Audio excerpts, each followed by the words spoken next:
Pre pacientov s psoriázou je kľúčové vedieť o zvýšenom riziku srdcovo-cievnych ochorení. Túto informáciu samozrejme majú dostať od svojich lekárov. Psoriáza sa veľmi dlho považovala za ochorenie, ktoré postihuje kožu, prípadne kĺby u inak úplne zdravých jedincov. Zhruba pred 50 rokmi sa ale objavili prvé pozorovania, sprvu z pitevných nálezov, že pacienti s psoriázou trpia častejšie ochoreniami ciev.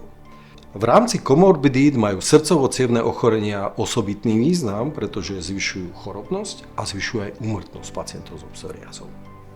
Súčasťou vyšetrenia na kožnej ambulancii nie je len zhodnotenie kožného nálezu, ale sú to napríklad aj vyšetrenia vnútorného prostredia, ktoré nám poskytujú informácie o tom, či pacient netrpí napríklad zvýšeným krvným tlakom, zvýšenými hodnotami cholesterolu.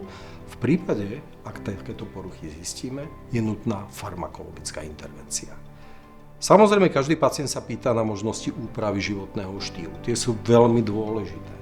Treba ale povedať, že u pacientov s psoriázou len dieta, len zvýšenie pohybovej aktivity, ktoré samozrejme vítame, väčšinou k úprave nestačia, pretože stále je tu ten nezávislý rizikový faktor a tým je psoriáza, ktorá pretrváva.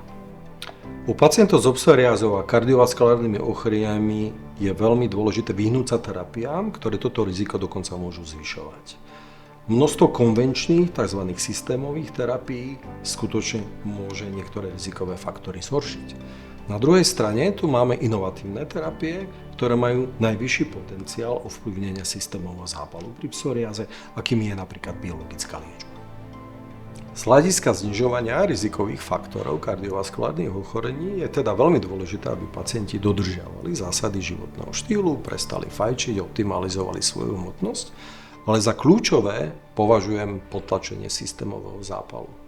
Ak navštívite svojho kožného lekára včas, prostredníctvom inovatívnych terapií, ako je napríklad biologická liečba, dosiahnete nielen rýchle vyhojenie kožných prejavov, ale znížite aj svoje kardiovaskulárne riziko do budúcna. Inak povedané, s čistou kožou sa žije dlhšie.